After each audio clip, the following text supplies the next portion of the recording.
The Battle of Pavia was fought in 1525 as part of the Great Italian Wars. The city of Pavia is located about 22 miles south of Milan. The battle was fought between the French forces of Francis I and the Imperial forces under the command of Charles de Lannoy. The engagement has a special place in history, as it was the first battle where firearms had a decisive impact on the outcome of an open field battle. The battle started at 5 a.m. on the 24th of February, and within 4 hours, almost the entire French nobility had been killed or captured. The Battle of Pavia is regarded as a pivotal battle in the evolution of modern warfare, and it therefore seemed fitting to mark the 500th anniversary in 2025 with the recreation of the event at Historicon. The origins of the battle started in France in 1523. Charles III, Duke of Bourbon, was the head of the leading noble family in France. A lawsuit against him by the mother of King Francis I had threatened a substantial part of his estates. This caused Bourbon to consider a revolt against Francis, and he conspired with the Holy Roman Emperor Charles V and the King of England Henry VIII. When the plot was discovered, Bourbon was forced to flee France and join the imperial forces in Italy.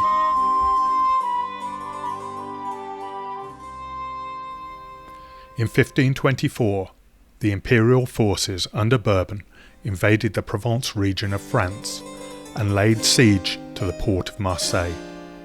Francis I decided to act, and he led an army south to Marseille.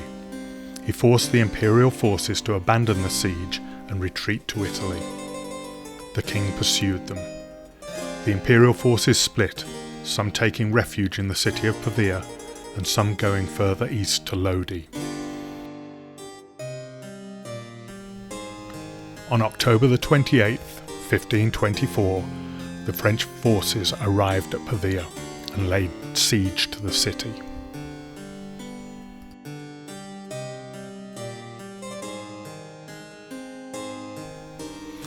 The main inspiration for the project was the Battle of Pavia tapestries. These are a series of 7 tapestries, each measuring 14 feet in height and 28 feet in length. They were made by the workshops of Bernard van Orly in Brussels between 1528 and 1531, only a few short years after the battle. The tapestries are normally on display at the Museo di Capodimonte in Naples, but due to the refurbishment of the museum, they took a tour of the United States this year. The tapestries show an extraordinary amount of detail of the battle and its participants. Many of the scenes and details have been recreated on the miniature battlefield.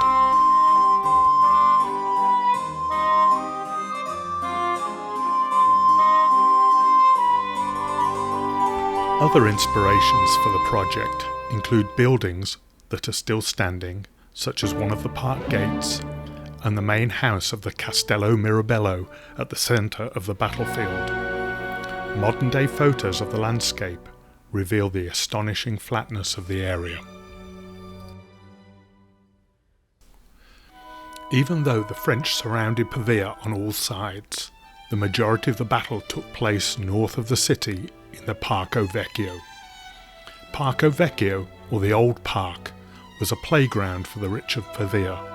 It covered an area of about 4 kilometres by 4 kilometres and was surrounded by a high wall with grand gates.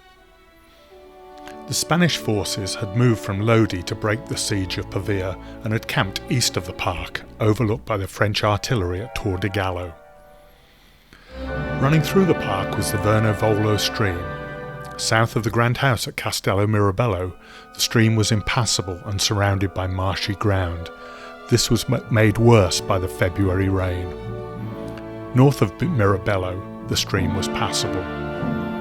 On both the east and the west walls of the park were impassable woods.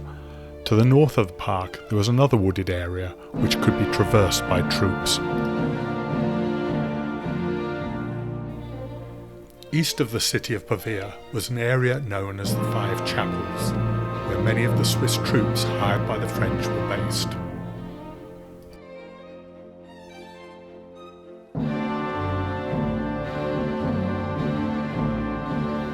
Around midnight, the Spanish broke camp and marched up to an area known as Deux Portes, or Two Gates.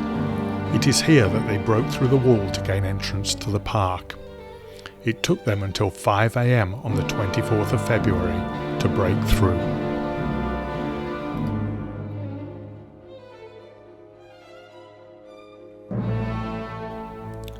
Once through the wall, the Spanish and Landsknecht arquebusiers, under the command of Del Vasto, raced to Castello Mirabello.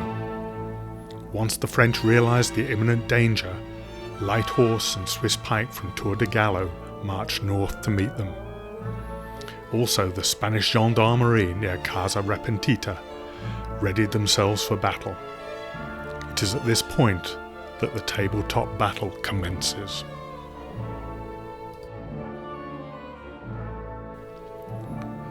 We see here on the Pavia tapestries the imperial troops streaming through the breach in the wall.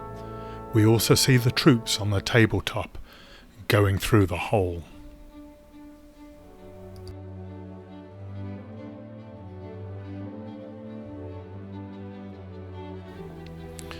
Once the imperial arquebusiers had entered the park, they raced to the Castello Mirabello, where they slaughtered everyone they could find.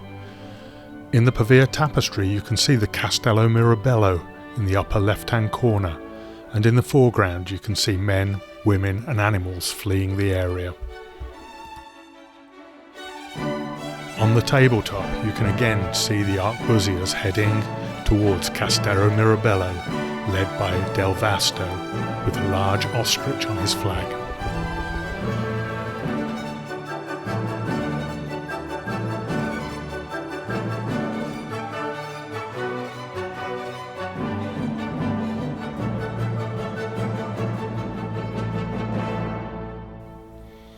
Covering the advance of the arquebusiers from the approaching forces from Tour de Gallo were the Spanish Jinettes, a fearsome group of light cavalry. The opposing French forces at Tour de Gallo consisted of the light cavalry led by Charles Tiercelin and Swiss pike led by Anne de Montmorency. It was at this moment that the French gendarmes leapt into action, inspired by a rousing speech from King Francis I. Sons of France, today we ride to glory. Except for the Swiss, they're walking, but that's all right, they eat chocolate. And I want you to know that today you are not fighting for yourselves. You are not fighting for your noble houses. You are not fighting even for France. You're fighting for me to prove that I am the coolest king in Europe. Huh? Yes, not like that big jawed Charles V or Fat Henry of England. No. The fight will be difficult, I know.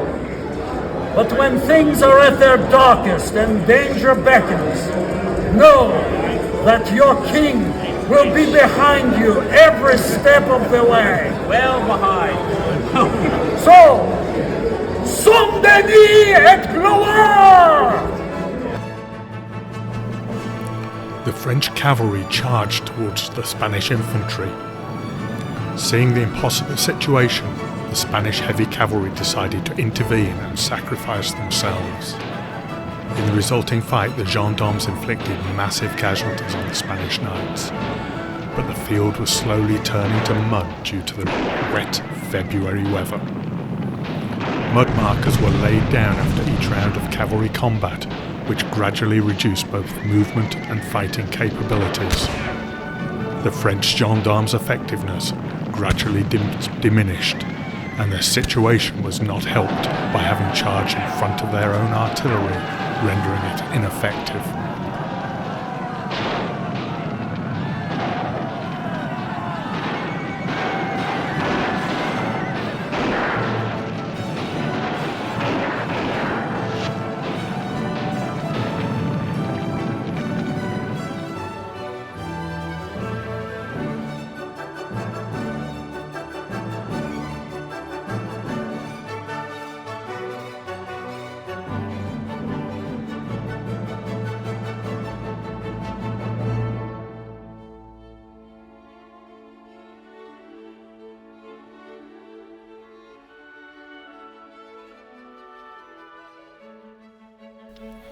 With the cavalry battle over, the French gendarmes thought that the battle was won, but they were trapped in the mud and the Spanish and Imperial arquebusiers moved up to finish them off.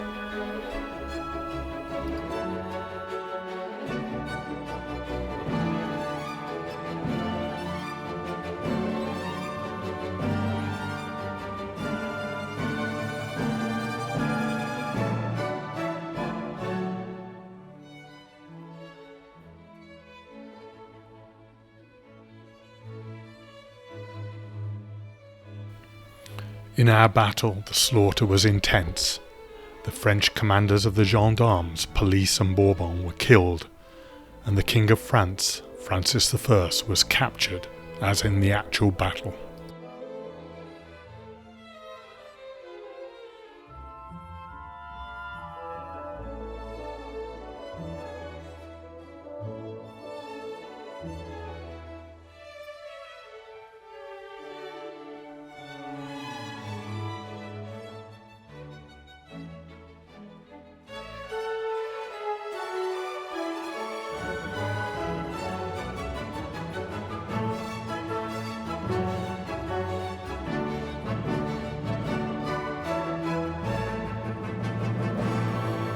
All that was left was for the massive pike formations to enter the combat. The renegade Lanchneck Black Band pikes in French service, under the command of Richard de la Pole, were left to fight their countrymen under the command of George von Frundsberg and Mark Sith. The hatred was intense and the fighting was fierce. Despite being outnumbered 2-1, the Black Band survived 3 rounds of combat before finally being destroyed. It was over for the French.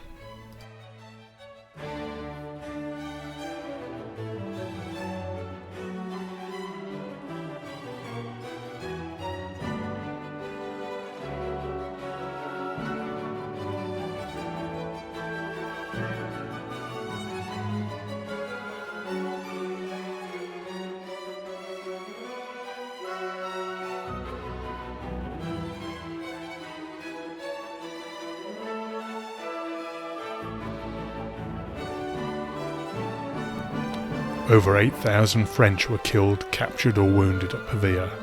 Many died in the cold river trying to escape the battlefield. Francis I, King of France, had been captured and imprisoned. From his imprisonment, he wrote a letter to his mother, Louise of Savoy, to inform you of how the rest of my ill fortune is proceeding. All is lost to me, save honour and life, which is safe.